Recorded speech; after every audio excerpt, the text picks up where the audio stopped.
Channel. എൻ്റെ makeup സാധനം ഞാൻ ഇങ്ങനെ കാണിച്ചു തരും ഗൈസ്.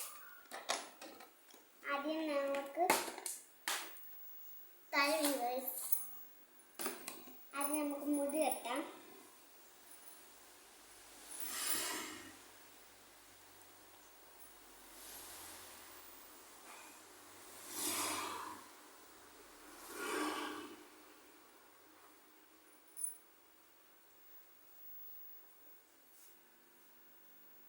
മുടി കെട്ടി ഗൈസ്.